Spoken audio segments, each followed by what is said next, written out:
The NBA draft, where fans hope to believe that their team that are hot trash turn into the Monster Goons. Now the hype around is that each of the three worst teams going on trying to get the number one spot, trying to get that next level superstar, either a LeBron type, Zion, or whatever. But is the lottery really about chance, or is it rigged?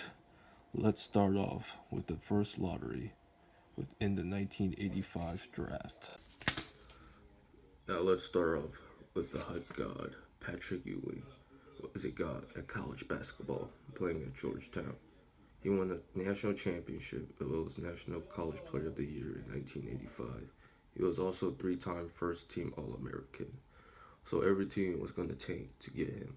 However, that was the year when they decided to do a lottery-based system instead of winning percentages, where the two worst teams decide that number one overall pick with a coin flip instead. Alright, so let's start off of what was happening during the 1985 NBA season. The Los Angeles Lakers just won the NBA Finals, but basketball was just in a terrible spot and was just not good during that season, as viewerships were going down, as well as a CBS contract that was one of the NBA's biggest revenues was expiring during that year. Also, during that off season, many players did cocaine around 75% of the time. So, how did the NBA allegedly try to fix this? Why not get one of the hypest players to join one of the biggest markets in New York City? Now, let's take a look in the 1985 draft to see why most people think that it was actually rigged. Alright, so this is the raw footage of the 1985 NBA draft. Now, the person to your left is Jack Wagner, who owns a firm, who works in a firm called Ernst and Whitney, which, seems neutral at first. I mean, what does a law firm man got to do with the NBA and stuff like that? Well, his firm is also the owning firm to Gulf and Western, who owns the Knicks. So yeah, nothing suspicious there. A guy that's owning the Cards has direct representation to the New York Knicks. That's cool, but nothing suspicious there. Now to your right is David Stearns, who was the commissioner of the NBA. Now he, on record, is a big advocate of the New York Knicks, like real big, like fanboy big. But also, the NBA is going down. What can they do to try to revive it?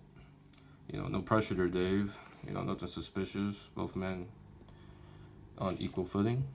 Alright, so there's Jack Wagner throwing in the Cards as usual, just dumping it down. And right there, he hits one of them. And I wonder why. Maybe because it contains the New York Knicks card, but nothing suspicious. That's alright to hit one of them and just leave the rest of them as usual. Just as usual. Only hits one of them. Obviously loads into capsule and it's about to spin for randomized chance. Now take a look at David Stern right now as he looks into capsule's eyes. Just looks, I wonder why. Maybe try and find that good old New York Knicks card, but that's alright. And as you see, he goes in, opens it, and he grabs two of them. But, and I'm sorry if you can't see this, at the bottom of the envelope, one of the envelopes has a bent corner. And I can pretty much guess that, or you guys can guess that. I wonder what happens. Well, he flips it and grabs the one with the bent corner. And I wonder what card that contains, as I'll just play out the rest.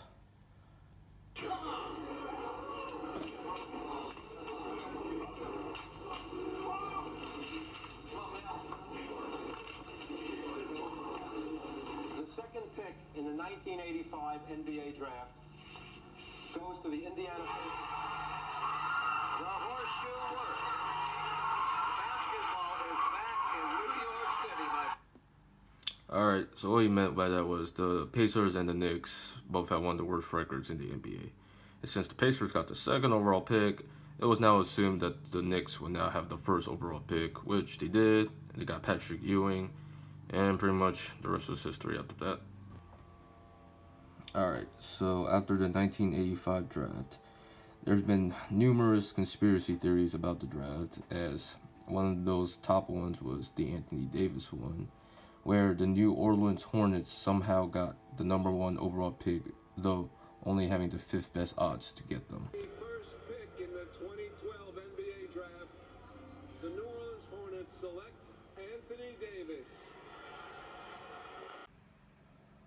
Alright, so what does that have to do with NBA conspiracy? You know, sometimes you might get lucky and have the fifth odds to get the number one overall pick, but the background is what's important. So the New Orleans Hornets were in a bad place because of Hurricane Katrina, which has devastated the city, and so the NBA actually owned the team.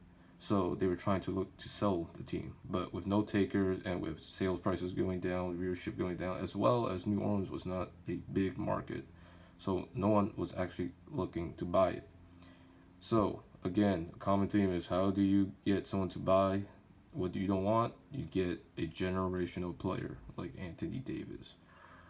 And to add fuel to the fire, he was seen wearing a Hornets hat 2 weeks before the NBA draft. So, I mean, what are you going to do about that? And eventually the NBA did sell it to Tom Benson, who was also the owner of the New Orleans Saints. Alright, so I'm not going to try to bore you guys, so I'm going to try to speed run through these. Alright, so with the 1992 draft, the Orlando Magic select Shaquille O'Neal, which they had like around 14% chance, which was alright. But then they got the first round pick again, even though somehow they only had 1.1% chance estimated to get them, and they decided to trade down, get Penny Hardaway, which formed one of the best 1-2 combos in the league. Alright, so during the 2011 draft, the Cleveland Cavaliers somehow got the number one overall pick, despite only having a 1.4% estimated chance to get it, as they got that pick somehow from the Los Angeles Clippers, who was actually decent but not great at it. Also, on a side note, they also had the last 3 years out of the 4 years had the number one overall pick, which is just astronomically almost impossible. As well as LeBron James, who was born in Ohio, somehow went to Cavaliers, as well as Derrick Rose, who was born in Chicago, also went to Chicago with the number one overall pick in 2003. So, you know, that's that. Alright, so the last one I'm going to talk about happened in 2016 when the Philadelphia 76ers got the number one overall pick and chose Ben Simmons out of LSU. Now, the reason that this one is a conspiracy was because before the 76ers could officially announce they had the number one overall pick, future legend 76er player Tony Mutombo announced that the 76ers had the pick before the draft even started. So that was a big what if kind of moment right there. Also, there was rumor that the new commissioner, Adam Silver, said to the 76ers organization that they would potentially lose the first overall pick if they didn't fire their GM, Sam Hinkie, because of his trust the process, which encouraged tanking, which the NBA would try and get rid of. Now, before I go, I just want to let you know that the previous conspiracies all happened under the commissioner, David Stern. So that's a big what if as well.